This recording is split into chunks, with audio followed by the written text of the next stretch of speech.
ఈ వారం ఒక చిన్న అంశాన్ని ముందుకు తీసుకురావాలని ఆశపడతా ఉన్నాను. డాల్ దాని ఏమంటారు, ఎవల్యూషన్ థియరీని ముందుకు తీసుకొచ్చింది డార్విన్ కదా. తను ఏమన్నాడంటే కోతి మనిషి ఒకేలా ఉన్నాడు అని కొన్ని పక్షులు మూతుల్ని వాటి స్వభావాన్ని ఇట్లన్నిటిని పరీక్ష చేసి సో కంక్లూడ్ చేశారన్నమాట. అంటే ఆయనకి ముందు చాలామంది రాశారు, ఈయన దాన్ని ఇంకా బాగా వెలుగులో తీసుకొచ్చాడు. అయితే చివరిలో డార్విన్ మారుమనసు పొందాడు. తను మారుమనసు పొంది బైబిల్ చదివాడు. ఈ విషయం మనకి ఎలా తెలిసిందంటే ఆర్థర్ హోప్ అనే ఒక నర్సు తనకి ట్రీట్ చేస్తున్నప్పుడు తను బైబిల్ చదువుకోవడం, మారుమనసు పొందే అనే విషయం చెప్పిందనమాట. అయితే డార్విన్కి ఒక విషయం అర్థం కాలేదు. తను ఇలా మనిషి నుంచి కోతి నుంచి మనిషి వచ్చాడు అనే విషయం చెప్పాడు, కానీ తన మైండ్లో ఎప్పుడు మెదిలాడే ప్రశ్న ఏంటంటే మనిషికి మనస్సాక్షి ఎక్కడి నుంచి వచ్చింది అనే ప్రశ్న అర్థమయ్యేది కాదు. అంటే కోతులు ఉన్నాయనుకోండి, ఇది పక్కింటి వారి చెట్టు ఇక్కడ తీసుకుని తినకూడదు అనే స్వభావం వాటికి ఉండదు. సో జంతువులు ఇన్స్టింక్ట్ అంటారన్నమాట, స్వభావం దానిపై. అంటే అవి ప్రోగ్రామ్డ్, అవి ఇలాగే చేయాలి. అయితే మనిషి అలా కాదు. ఇది చేస్తున్నప్పుడు తప్పు అని మనిషికి ఎలా అర్థమైంది, ఇలా చేయకూడదని మనిషికి ఎలా అర్థమైంది, మనిషిలోంచి ఆ స్వరం ఎలా వచ్చింది, ఆ మనస్సాక్షి ఎక్కడి నుంచి వచ్చింది అనే డౌట్ మాత్రం ఎప్పుడు ఉండిపోయేది అనమాట. అయితే ఈరోజు ఆ విషయాన్ని మనం ఆలోచించేద్దాం. మనకి మనస్సాక్షి దేవుడిచ్చాడు. అయితే ఆ మనస్సాక్షి గురించిన సరైన అవగాహన లేకపోతే మన విశ్వాస జీవితంలో ఎదగలేం. సో దాని గురించి మనం ఆలోచించడానికి చిన్న ప్రయత్నం చేద్దాం. దేవుని సహాయం అడుగుదాం. తల వంచండి, చిన్న ప్రార్థన చేసుకుందాం. ప్రేమగల తండ్రి, మీకు వందనాలు నాయనా. ఈ ఉదయకాల సమయంలో మీ పాదాల దగ్గరకు వచ్చాము ప్రభువా. ఈరోజు మనస్సాక్షి అనే విషయాన్ని మేము ఉండబోతూ ఉండగా మీరు మాకు బోధించండి. మేము కాదు ప్రభువా, నేను కాదు, కానీ సమస్త మహిమ నీకు కలగాలి ప్రభువా. దేవా, స్పష్టతనివ్వండి, గ్రహింపునివ్వండి నాయన.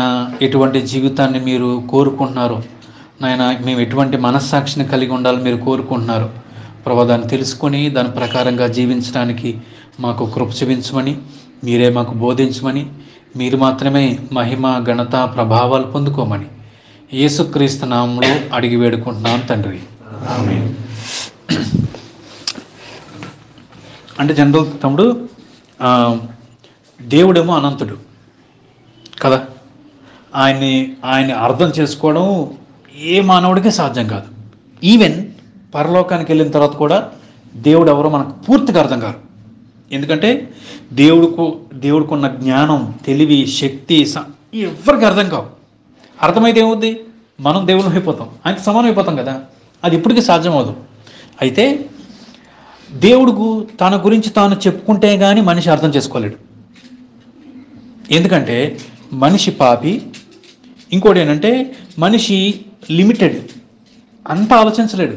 కొంచెం వరకు ఊహించగలడు, కొంచెం వరకు ఆలోచించగలడు అన్నమాట.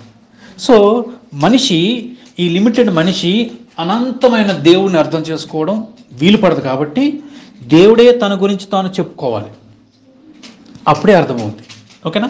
సో దేవుడు తన గురించి తాను రెండు రకాలుగా చెప్పుకున్నాడు.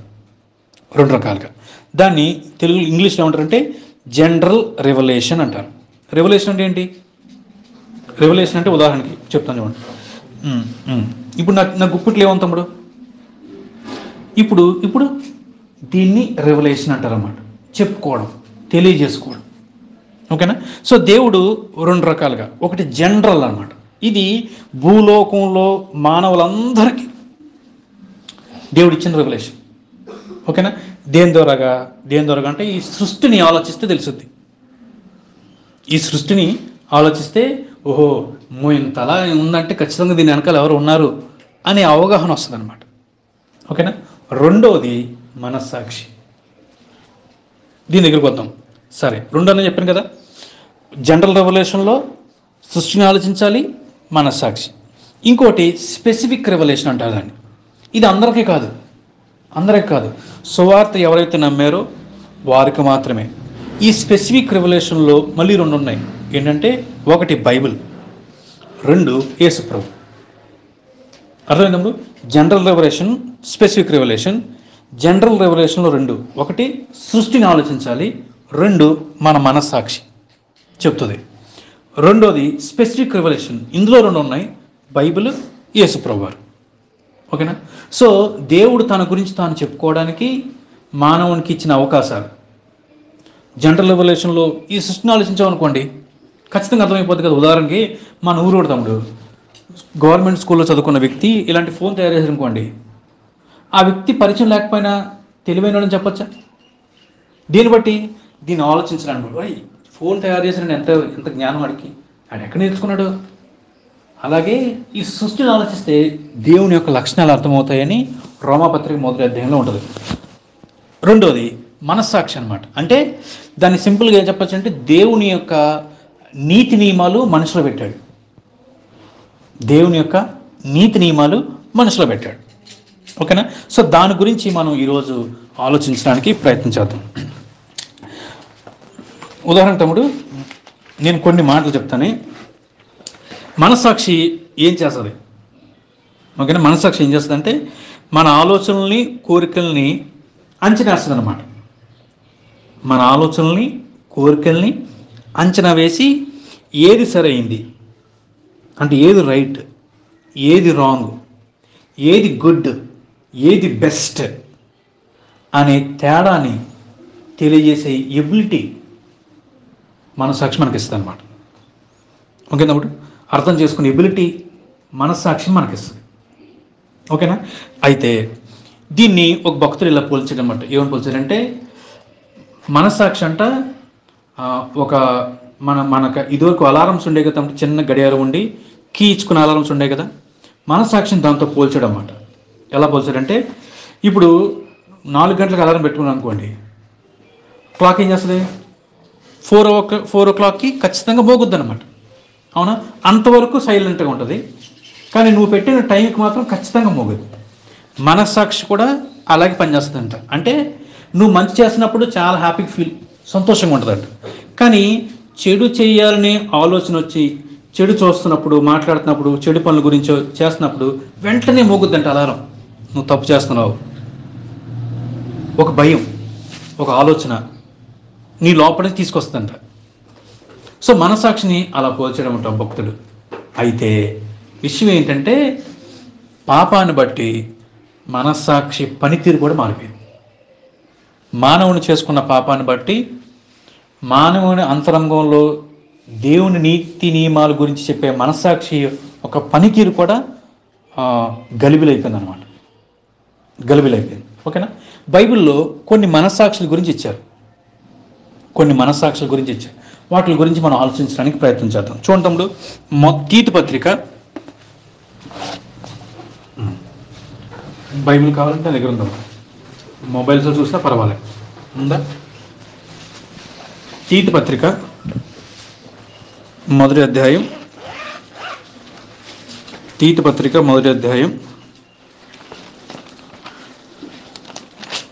15వ వచనం.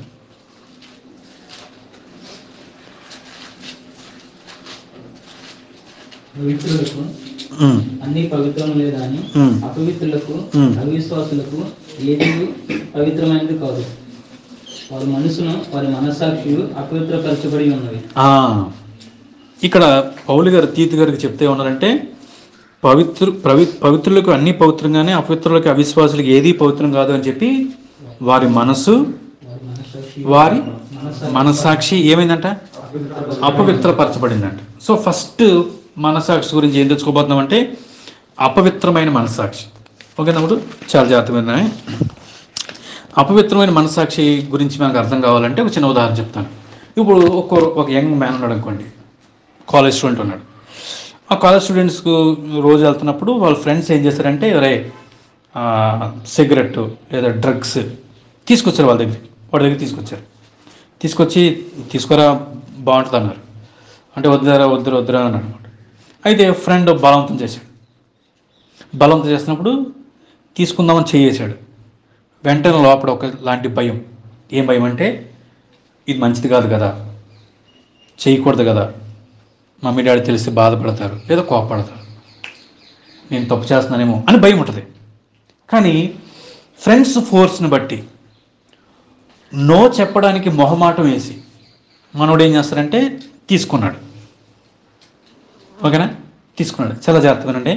సాధారణంగా మనం కూడా ఏదైనా పాపంలోకి ఇలాగ ఎంటర్ అవుతాం. మనకున్న ఒంటరితనాన్ని బట్టో, ఫ్రెండ్స్ ప్రెజర్ని బట్టో, చూపులను బట్టో భయంగానే ఎంటర్ అవుతాం అనమాట. మనోడు ఎంటర్ అయ్యాడు. ఎంటర్ అవగానే మనసాక్షి అలారం కొట్టింది, తప్పు చేస్తున్నావురా అని. కానీ మనోడు ఏం చేశాడంటే, మనం ఏం చేస్తాం అలారం కొట్టగానే సాధారణంగా 4 గంటలు పెట్టుకుంటాం కదా. చేసే ఫస్ట్ పని ఏంటి, దాని పీక నొక్కుతాం, లేకపోతే ఒక 5 minutes స్నూజ్ పెడతాం, మళ్ళీ ఇంకో 5 minutes కదా. మనోడు కూడా అదే చేశాడన్నమాట. మనస్సాక్షి అలారం కొడుతుంటే దాని పీక నొక్కేశాడు. ఫ్రెండ్స్ మాట విని తీసుకున్నాడు. మళ్ళీ అయిపోయింది, ఇంటికి వెళ్ళిపోయారు. Next day వచ్చాడన్నమాట. నెక్స్ట్ రాగానే రారాది, అరే వద్దులేరా పర్లేదురా, నేను తీసుకున్నాక ఇంకేంటి, అయిపోయింది కదా, తెలిసింది కదా, బాగుంది కదా, రా అన్నాడు అన్నమాట. ఈసారి మనసాక్షి కొంచెం తక్కువ అలారం చేస్తుంది అన్నమాట. అయినా దాని పీక నొక్కేశాడు. అలా డే బై డే మనస్సాక్షి యొక్క స్వరాన్ని తగ్గించేశాడు అన్నమాట. ఒకరోజు ఏమో తెలుసు తమ్ముడు, మాట్లాడదు, మనస్సాక్షి మాట్లాడదు. దాన్ని పౌలు గారు అపవిత్రమైన మనస్సాక్షి అన్నాడన్నమాట.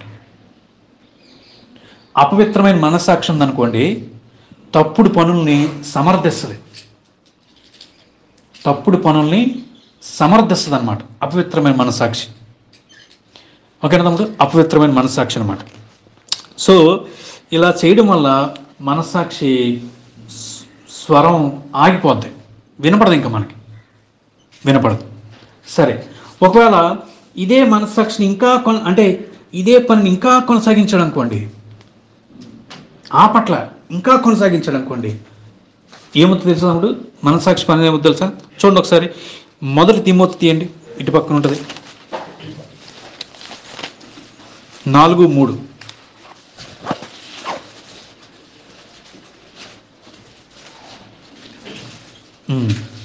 1 తిమోతి 4:3. ఆ అబద్ధికులు వాత వేయబడిన మనస్సాక్షి గలవారే, వివాహం నిషేధించుచు సత్య విషయమే అనుభవ జ్ఞానం గల విశ్వాసులు కృతజ్ఞతాస్తుతులు చెల్లించి పుచ్చుకొని నిమిత్తము దేవుడు సృజించిన ఆహార వస్తువులను కొన్నిటిని తినుట వలన మానవులని చెప్పుచుంది. చాలు తమ్ముడు, వాత వేయబడిన మనస్సాక్షి కదా. ఫస్ట్ టైం అపవిత్రమైన మనస్సాక్షి చెప్పింది మనోడు వినలేదు, అది మాట్లాడడం ఆపేసింది. అయితే మనోడు అక్కడ కూడా ఆగట్లే, ఇంకా ఆ డ్రగ్స్ తీసుకోవడమో, స్మోకింగో, చూడడమో, చేయడమో కంటిన్యూ చేస్తున్నప్పుడు ఇంకేమవుతుందంటే ఇంకొంచెం సివియర్ అయిపోతుంది అనమాట. ఎలా అయిపోద్ది అంటే, వాత వేయబడిన మనస్సాక్షి కింద అయిపోతుంది. వాత వేయబడిన మాట ఎందుకు వాడారంటే, ఎనస్థీషియా కనిపెట్టక మునుపు ఏదైనా గాయమైందనుకోండి, గాయమైతే రక్తం కారుతుంది అనుకోండి, ఏం చేస్తారు అంటే ఇంత ఐరన్ రాడ్ తీసుకొని ఎర్రగా కాల్చేవారు. కాల్చి చేతులు కాళ్ళు గట్టిగా పట్టుకొని ఆ గాయం మీద పెట్టేసేవారు. అట్లా ఏమవుతుందంటే కాసే విపరీతమైన పెయిన్ వస్తుంది, అరుస్తారు, కాసేపటికి రక్తం ఆగిపోద్ది, తీసేసిన తర్వాత ఆ డే అయిపోద్ది కదా. తర్వాత దాన్ని ముట్టుకున్నా సరే నొప్పి అనిపించుదంట, ఎందుకంటే అక్కడ నరాలన్నీ చచ్చిపోతాయంట, సెన్స్ పోద్దంట. ఇప్పుడు అది దృష్టిలో పెట్టుకొని పౌలుగా చెప్తాను, వాత వేయబడిన మనస్సాక్షి అంటే ఇంకా ఏమాత్రం సెన్స్ ఉండదు అనమాట. అసలు నేను చేస్తుంది తప్పు అనే ఆలోచనకు కూడా రాడన్నమాట ఆ వ్యక్తి, రాడు. అందుకనే చెప్పిన కదా ఆల్రెడీ, తాడేపల్లిగూడెంలో పోయిన సంవత్సరం నాన్న తాత కలిసి ఇంత ఇంట్లో అబ్బాయిని చంపేశారన్నమాట ఆస్తి కోసం. 6 సంవత్సరాలు 6 నెలల పిల్లల మీద, సంవత్సరం పిల్లల మీద అత్యాచారం. దొంగతనం, మోసం, ఒకే అమ్మ కడుపును పంచుకుని పుట్టిన అన్నదమ్ములు కూడా ఆస్తి కోసం చంపేసుకోవడం. ఎందుకు వాళ్ళకి తప్పనిపించట్లేదు? ఎందుకు వాళ్ళు తప్పనిపించట్లేదంటే వాళ్ళ మనస్సాక్షి వాత వేయబడింది అనమాట. మొద్దు మారిపోద్ది అనమాట. మొద్దు మారిపోద్ది అంటే అవతల వాళ్ళు బాధపడుతున్నాడు, అవతల వాళ్ళు నష్టపోతున్నాడు, అవతల వాళ్ళు ఏడుస్తా ఉన్నా నా వల్ల, అసలు ఏమి ఉండదు వాళ్ళకి, ఏముండదు. హిట్లర్ యూదుల్ని ఎలా చంపేశారో మనకు తెలుసు. ఒక ఛాంబర్లో పెట్టి ఛాంబర్లోకి వెళ్ళక ముందు జుట్టు తీసేసేవాడంట. ఆడవాళ్ళు జుట్టు అంతా పీకేయడం, ఎట్లా జుట్టంతా పీకేసి, ఆ జుట్టు ఇప్పటికే ఉంటుంది అక్కడ, పీకేసి ఛాంబర్లో తీసుకెళ్ళి విషపు పొగని పంపించేవాడు అన్నమాట. చాలా సంతోషంగా ఉండేది వాడికి, చాలా సంతోషం. సో వాత వేయబడిన మనస్సాక్షి. ఓకేనా? వాళ్ళు ఎలా ఉంటారు చూడండి ఒకసారి. ఎఫ్ఎస్సి పత్రిక తీయండి.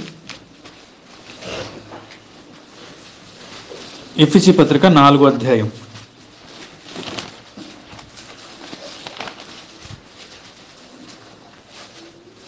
18 మధ్యలోంచి కింద కామం చూడండి. అప్పుడు సరే 18 మొదటి నుంచి చదువుదాం. వారైతే అంటే వాస్తవానికి ఇది ఎవరి గురించి చెప్తున్నారంటే అన్యుల గురించి, అంటే యేసుప్రభుని ఎరగని వారు ఎలా ఉంటారో చెప్తున్నారు. కానీ వాత వేయబడిన మనస్సాక్షికి గుడ్ ఎగ్జాంపుల్ అన్నమాట ఇది. ఎఫ్ఎస్సి పత్రిక 4వ అధ్యాయం 18, 19 చదువుతాం. వారైతే అంధకారమైన మనసు గల వారే తమ హృదయ కాఠిన్యం వలన తమలోనున్న అజ్ఞానం చేత దేవుని వలన కలుగు జీవంలో నుండి వేరుపరచబడిన వారే తమ మనసునకు కలిగిన వ్యర్థత అనుసరించి నడుచుకొనుచున్నారు. వారు సిగ్గులేని వారయుండి నానా విధమైన అపవిత్రతను అత్యాశతో జరిగించుటకు తమను తామే కాముకత్వమునకు అప్పగించుకుంటున్నారంట. సో తమ్ముడు, మనం ఒక ప్రశ్న వేసుకుందాం. ఏంటంటే దేవుని వాక్యానికి విరుద్ధమైనవి మన జీవితంలో ఇంకా ఏమేమి కంటిన్యూ అవుతున్నాయో లిస్ట్ చేసుకోండి ఒకసారి మనసులో. ఎన్నిసార్లు దేవుడు మానేయమని చెప్పాడు, ఎన్నిసార్లు నీ మనసులో ఇది తప్పు చేయకూడదు అని అనిపించినా సరే ఈ రోజు కూడా కంటిన్యూ అవుతున్నాయి. ఒకసారి లిస్ట్ చేసుకో మనసులో, ఒకసారి ఆలోచన చేసుకో. దేవుడు మహాకృపను బట్టి రిమైండ్ చేస్తూ ఉన్నాడు. వాత వేయబడిన మనస్సాక్షిలోకి మనం వెళ్ళకూడదు. బహుశా అపవిత్రపరచబడిందేమో మన మనస్సాక్షి, ఇది తప్పు, ఇది చేయకూడదు అని చెప్పడం ఆపేసిందేమో. మేలుకుందాం. ఒకవేళ ఇంకా చెప్తుంటే దాన్ని నొక్కేస్తామేమో. అది చాలా ప్రమాదం తమ్ముడు, చాలా ప్రమాదం. సో ఒక ఆయన ఏమంటాడంటే దేవుని వాక్యాన్ని మీరడమే కాదంట, మనస్సాక్షికి వ్యతిరేకంగా వెళ్ళడం కూడా పాపమే, దానికి కూడా లెక్క చెప్పాలి అంటాడన్నమాట. లెక్క చెప్పాలంటాడు. సో ఈ రెండిట్లో ఏదైనా సంబంధించిందేమో మనం పరీక్ష చేసుకోవాలి. అపవిత్రమైన మనస్సాక్షి లేదా మొద్దు మారిపోయామా? అందుకనే ఈ పాట రాశారన్నమాట. ఏం రాశారంటే, ఏనుగు లాంటి నా అంతరంగాన్ని ఛేదించు ప్రభువా. అంటే ఏనుగు శరీరంలాగా మొద్దు మారిపోయిన నా అంతరంగాన్ని ఛేదించు అని రాసుకున్నాడు భక్తుడు పాట. సో ఒక్కసారి మనం పరీక్ష చేసుకుందాం. వీళ్ళైతే తమను తామే అప్పగించుకున్నారంట. ఎన్నిసార్లు ఆ పని చేయడానికి టైం కోసం ఎదురు చూసుంటాము, ప్లేస్ కోసం ఎదురు చూసుంటాము, లోన్లీనెస్ కోసం ఎదురు చూసుంటాము. ఎన్నిసార్లు ఎప్పుడు టైం వద్దా, ఎప్పుడు చేద్దామా, ఎప్పుడు చూద్దామా, ఎప్పుడు మాట్లాడదామా అన్నట్టుగా ఎన్నిసార్లు ఎదురు చూసుంటామో మనం. సో మనం ఒక్కసారి పరీక్ష చేసుకుందాం. తమ్ముడండి నైస్. ఇలా వచ్చేయండి. తమ్ముడు రా తమ్ముడు, రా తొందరగా వచ్చి తమ్ముడు ఇలా రండి. ఇలా వచ్చి ముందుకు వచ్చింది తమ్ముడు, కొంచెం ముందుకు వచ్చి తమ్ముడు ఇలా వచ్చి కాదు, కింద కింద కాదు.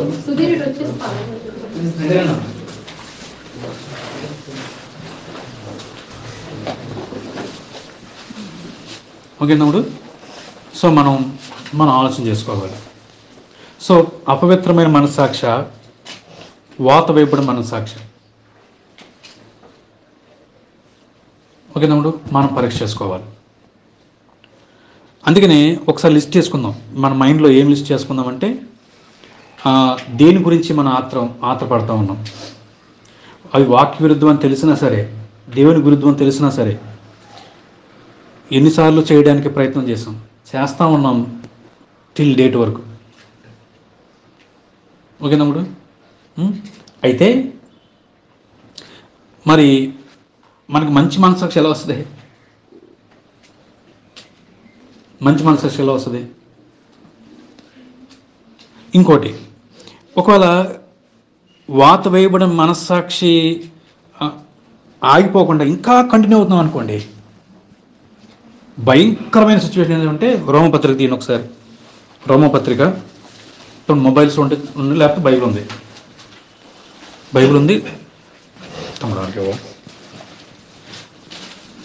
మొదటి అధ్యాయం.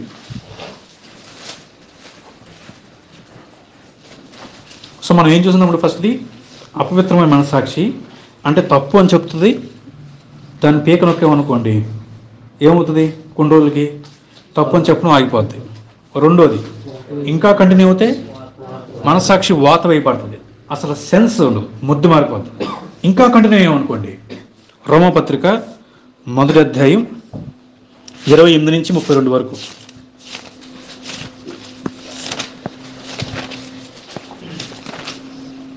మరియు వారు తమ మనసులో దేవునికి చోటు ఇయ్యనల్లకపోయేది కనుక చేయరాని కార్యములు చేయుటకు దేవుడు భ్రష్ట మనసుకు వారిని అప్పగించాడు. ఆగుతమ్ముడు, బైబిల్లో అతి భయంకరమైన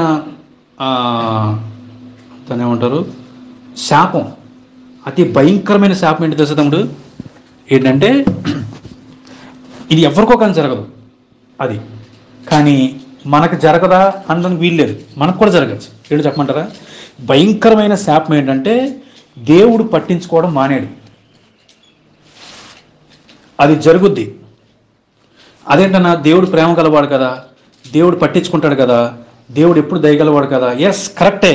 కానీ ఎన్నిసార్లు చెప్పినా మారకపోతే, ఎన్నిసార్లు చెప్పినా విడిచిపెట్టకపోతే, దేవుడు అప్పగించను అన్న మాట ఉంది కదా, దానికి యాక్చువల్ మీనింగ్ ఏంటంటే వదిలేస్తాడంట. ఆయన అప్పగించే అవసరంలే, మనకు మనం వెళ్ళిపోతాం ఆయన వదిలేస్తే. అదే అధ్యాయంలో 4 times ఉంటుంది దేవుడు అప్పగించను అప్పగించను అప్పగించను అని ఉంటుంది అనమాట.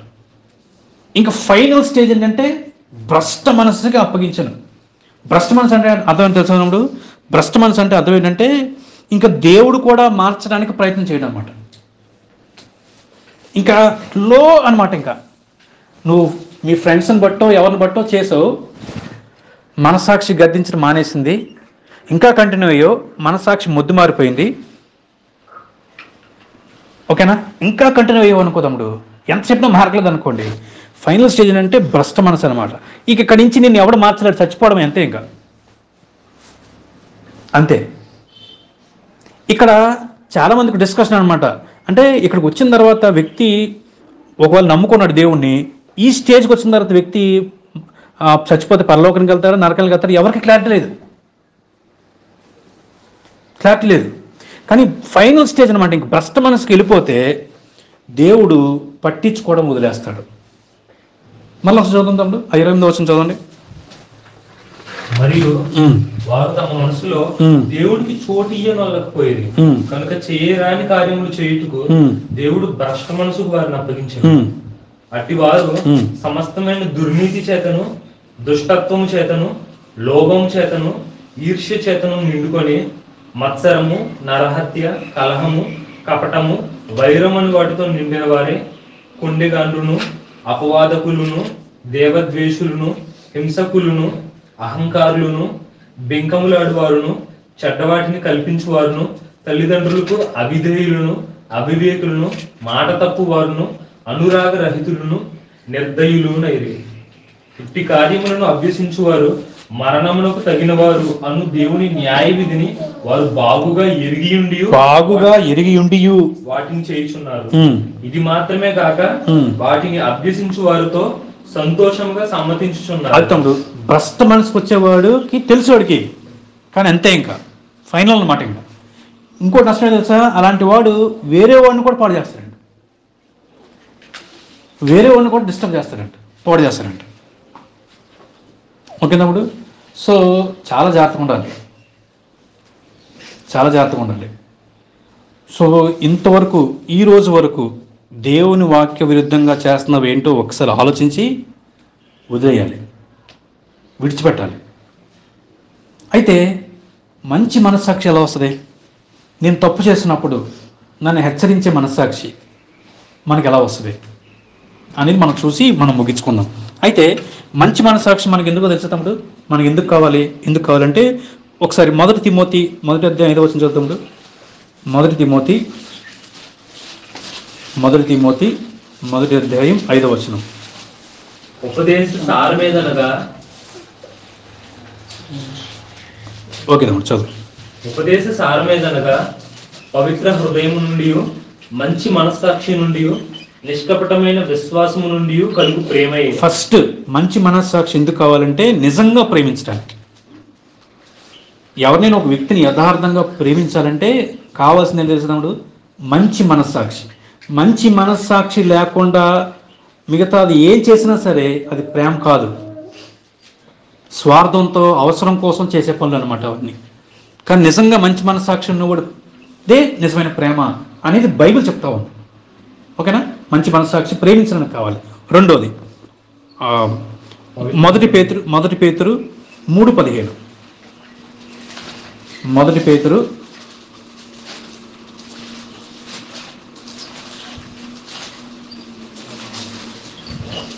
3:15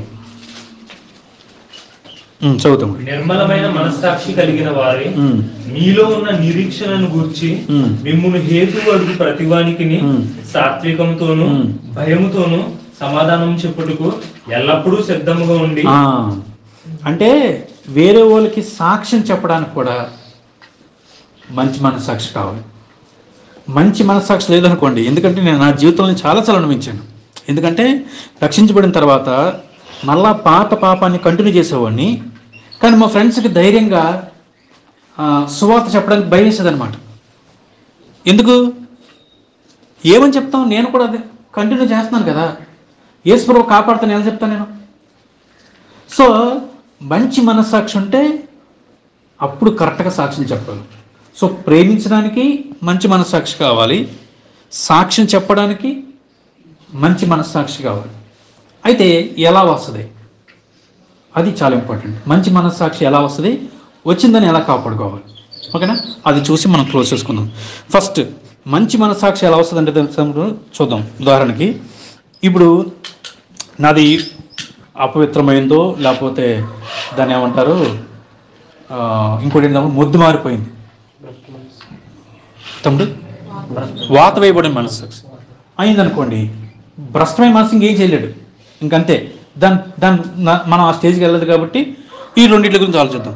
ఒకవేళ ఈ రెండిట్లో ఏ మనస్సాక్షి ఉన్నా సరే మరలా తిరిగి మంచిగా మారాలంటే గాడ్ ఎలోన్, దేవుడు తప్ప ఆ మనస్సాక్షిని ఇంక ఏ విధంగా బాగు చేయలేం. సో ఫస్ట్ స్టెప్ ఏంటంటే దేవుని దగ్గర హృదయపూర్వకంగా రావాలి.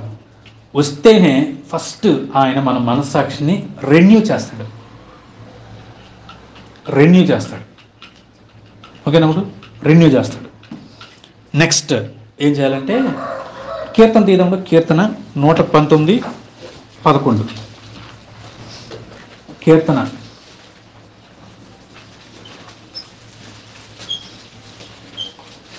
119:11 నీ ఎదుట నేను పాపం చేయకుండానట్లు నా హృదయంలో నీ వాక్యం ఉంచుకొని ఉన్నాను. చదువుతాడు. దాని అర్థం ఏంటంటే తమ్ముడు చాలా జాగ్రత్తగానే, ఇప్పుడు కొత్త వాచ్ కొన్నావు తమ్ముడు అంటే దేవుడు మనస్సాక్షి నూతన 2 వాచ్తో పోలుస్తాను గడియారంతో. ఇదివరకు పాత కీ ఇచ్చి గడియారం ఉన్నాయి కదా, బ్యాటరీ వేసేయగలిగారు. ఇప్పుడు కొత్త వాచ్, దేవుడు మన మనస్సాక్షిని కూడా రెన్యూ చేశాడు. ఈ వాచ్ పనిచేయాలంటే ఏముండాలి, దానికి బ్యాటరీస్ ఉండాలి కదా, అవునా? బ్యాటరీస్ ఉండాలి. ఈ బ్యాటరీ ఎవరంటే మనకి పరిశుద్ధాత్మదేవుడు, ఓకేనా? పరిశుద్ధాత్మదేవుడు. తర్వాత ఉదయం మార్నింగ్ 5 o'clock లేవాలి మీరు. అలాగే మంచి మనస్సాక్షి పాపం చేస్తున్నప్పుడు మోగాలుగా చెప్పాలిగా నీకు. అది ఎలా తెలుస్తుంది? వాచ్కి అనుకోండి, మనం వెనకాల ముళ్ళు తిప్పి అలారం సెట్ చేస్తాం. మరి మనస్సాక్షిని అలారం కొట్టే విధంగా సెట్ చేయాలంటే దేవుని వాక్యం అన్నమాట. మీరు ఎంత దేవుని వాక్యంతో మనసు నింపుకుంటే అంత ఎలక్ట్ చేస్తుంది అనమాట మనస్సాక్షి. మనస్సాక్షిని కరెక్ట్గా అలారం సెట్ చేయాలంటే, ట్రైన్ చేయాలంటే, ట్యూన్ చేయాలంటే దేవుని వాక్యాన్ని మన మనసులో నింపుకోవాలి. మీరు ఎంత దేవుని వాక్యాన్ని నింపుకుంటే అంత చక్కగా మన మనస్సాక్షి పనిచేస్తుంది. అందుకని ఆ భక్తుడు అదే అన్నాడు, నీ ఎదుట నేను పాపం చేయకుండా ఉన్నట్లు నీ వాక్యం నా హృదయంలో ఉంచుకుని ఉన్నాను. సో నా ప్రశ్న ఏంటంటే తమ్ముడు, ఎంత దేవుని వాక్యాన్ని చదువుతున్నాం మనం? దేవుని వాక్యానికి ఎంత విలువిస్తున్నాం మనం? నేను ఈ మధ్య ఒక బుక్ చదువుతున్నాను తమ్ముడు, ఏంటి తెలుసా? ఈ వాక్యం మన దగ్గర రావడానికి కుటుంబాలను వదిలేసి, భార్య పిల్లలను వదిలేసి, కొండ గుహల్లోకి, అంటే దేవుని వాక్యాన్ని అర్థమయ్యే భాషలో ట్రాన్స్లేట్ చేస్తే చంపేసేవారు. ఎందుకో తెలుసా? అక్కడ ప్రజలు మారు మనసు పొందితే మాకు లాభం రాదు, వాళ్ళు అలాగే అజ్ఞానంలో ఉండాలి, వాళ్ళు జ్ఞానవంతులు కాకూడదు అంటే. కానీ దేవుని సేవకులు ఏం చేసేవారంటే అలా తప్పది, అందరూ దేవుని వాక్యం చదవాలి, వెలిగించబడాలంటే ఒప్పుకునేవారు కాదు రాజులు. అందుకే వీళ్ళు ఏం చేశారంటే పాపం ఫ్యామిలీని వదిలేసి కొండ గుహల్లో లాంతర్ బుడ్డిని పట్టుకెళ్ళి అక్కడ దొరికే పళ్ళు ఏదో తిని బతికి ట్రాన్స్లేట్ చేసేవాడు. బైబిల్ ట్రాన్స్లేట్ చేయడానికి ఇప్పుడైతే ఈజీ, అప్పట్లో 20 years పట్టేది. ఒక లైఫ్ పట్టేసేది అనమాట, ఒక లైఫ్ పట్టేసేది. జాన్ హస్ అని ఆయన బైబిల్ ట్రాన్స్లేట్ చేశాడని రాజుగారు రమ్మన్నారని పిలిచే కౌరు పంపించారన్నమాట. అర్థమైపోతే మీరు ఇంత దూరం ప్రయాణించి వచ్చారు కదా, మా ఇంట్లో భోజనం చేసి వెళ్ళండి వాళ్ళకి భోజనం పెట్టి రెస్ట్ తీసుకున్న తర్వాత పదండి, నా చేతిలో కట్ట అవసరం లేదు, నేను వస్తాను పదండి అన్నాడు. తీసుకెళ్ళిన తర్వాత రాజుగారు ట్రాన్స్లేట్ చేయడం ఆపేస్తావా ఆపవా అంటే, రాజుగారు నాకు 80 సంవత్సరాలు వచ్చినాయి, ఏ రోజు నా ప్రభువు నా విషయంలో అపనమ్మకంగా లేడు, నాకు ఏదడితే అది ఇచ్చాడు, నన్ను కాపాడాడు, భద్రపరిచాడు. కానీ నా ప్రభువుకు ఈ క్షణంలో నేను అపనమ్మకంగా ఉండను.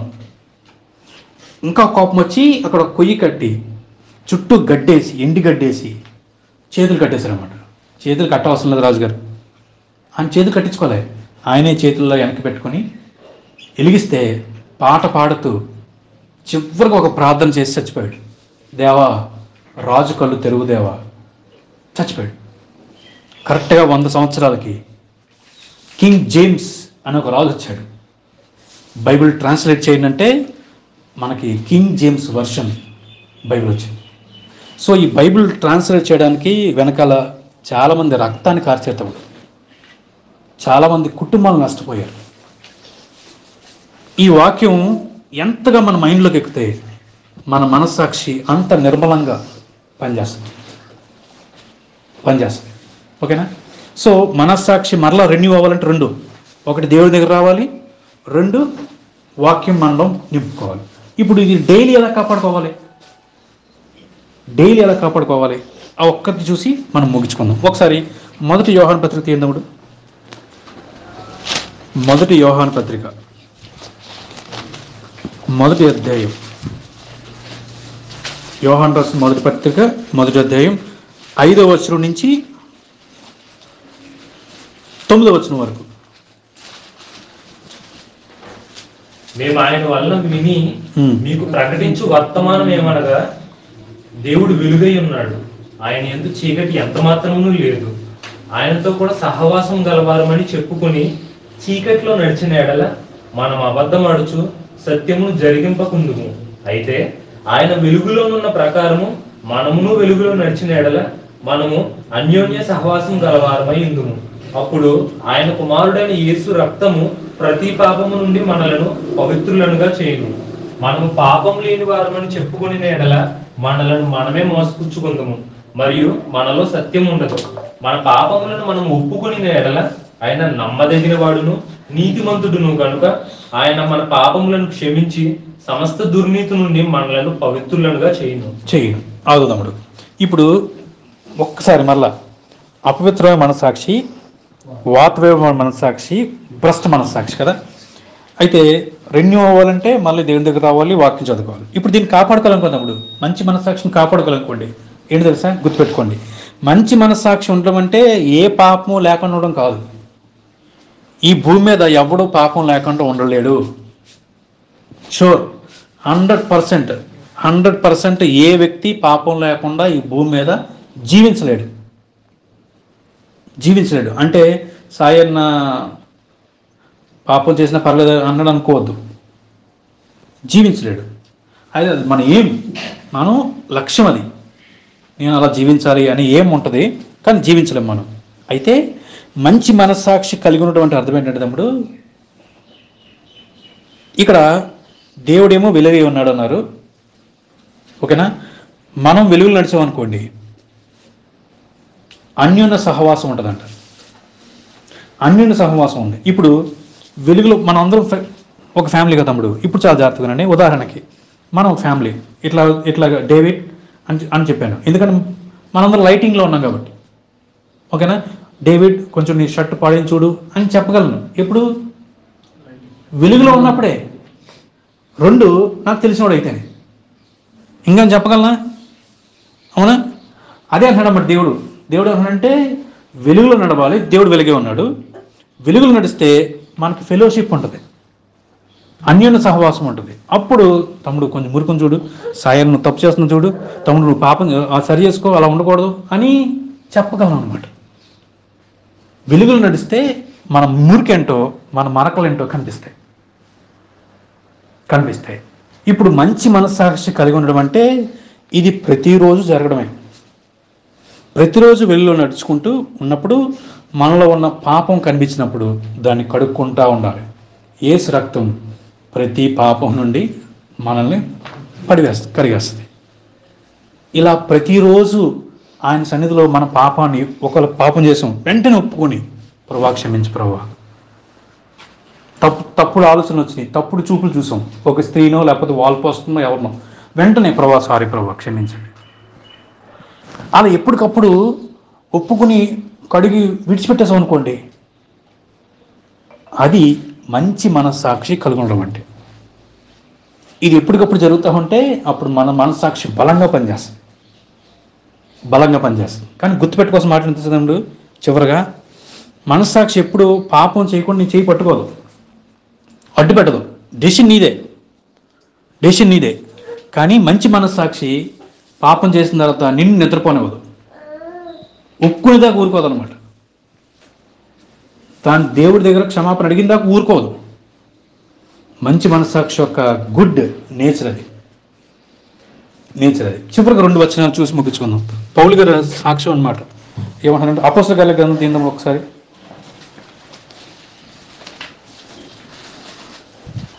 అపోస్తల కార్యాల గ్రంథం 24:16.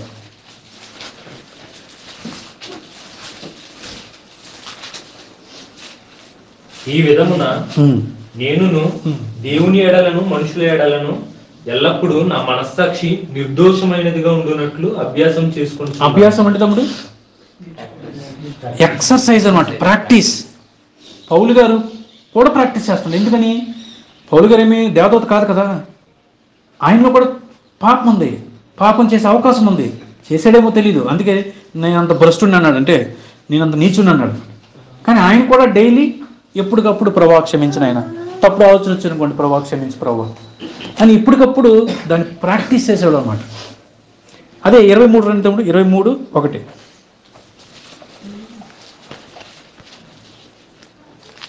పౌలు మహాసభ వారిని తేల్చూచి, సహోదరులారా, నేను నేటి వరకు కేవలము మంచి మనస్సాక్షి గల వాడిని దేవుని ఎత్తు నడుచుకుంటున్నానని చెప్పాను.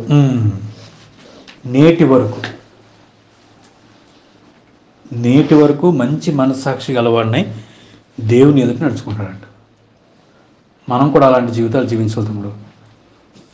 అటువంటి జీవితాలు జీవిస్తే దేవుడు చాలా సంతోషం, చాలా సంతోషం. ఇప్పుడు ప్రార్థన అయిపోద్ది కదా, అయిపోయిన తర్వాత మన తండ్రి యొక్క దేవుని యొక్క సహవాసం మీకు తోడుగా ఉండగాక ఆమె అంటాం కదా. ఆశీర్వాదాలు ప్రార్థన చేస్తాం కదా. గుర్తుపెట్టుకోండి, ఆశీర్వాదాలు అందరికీ రావు. నేను పాస్టర్ గారు లేకపోతే పెద్ద సేవకులు వచ్చి ఆశీర్వాదాలు ఇస్తే రావు. మీరేదో డబ్బులు దానం చేస్తారో మంచి పనులు చేస్తే ఆశీర్వాదాలు రావు. కృప వస్తుంది, గ్రేస్ వస్తుంది. కానీ ఆశీర్వాదాలు అవకాశం తెలిసినప్పుడు ఎవరైతే ఆయన మాటకు లోబడతారో వారికి మాత్రమే ఆశీర్వాదాలు. ఆశీర్వాదం వారికే, ఎవరికి పడితే వారికి ఇవ్వడు. దేవుడు కృపనిస్తాడు, కానీ ఆశీర్వాదాలు ఆయనకు లోబడే వారికి మాత్రమే ఇస్తాడు. సో అలా మన జీవితాలు ఉండాలని, దేవుడు నిన్ను బట్టి నన్ను బట్టి చాలా హ్యాపీగా ఫీల్ అవ్వాలని, దేవుడు మనకు అటువంటి గొప్ప సహాయం చేయాలని కోరుకుందాం. అందరికీ అంటే తమ్ముడు, ఫ్యామిలీలో 10 మంది ఉన్నారనుకోండి, నాన్న మనస్సు తెలుసుకొని నాన్న ఎలా ఉంటే సంతోషిస్తాడో ఉండేవాళ్ళు కొద్దిమంది ఉంటారన్నమాట. అందరినీ సమానంగా ప్రేమిస్తాడు, కానీ వీళ్ళ వైపు చూస్తుంటే నాన్నకు ఒక హ్యాపీ. దేవుడి విషయంలో కూడా మనం అలా ఉండాలి. దేవుడు అందరినీ ప్రేమిస్తున్నాడు, అందరికీ సహాయం చేస్తున్నాడు, కానీ నిన్ను బట్టి నన్ను బట్టి దేవుడు చాలా హ్యాపీగా ఫీల్ అవ్వాలి. అలాంటి జీవితాన్ని మనం జీవించాలని దేవుడు మనకు సహాయం చేయాలని చిన్న ప్రార్థన చేసుకుందాం. తల వంచుకుందాం.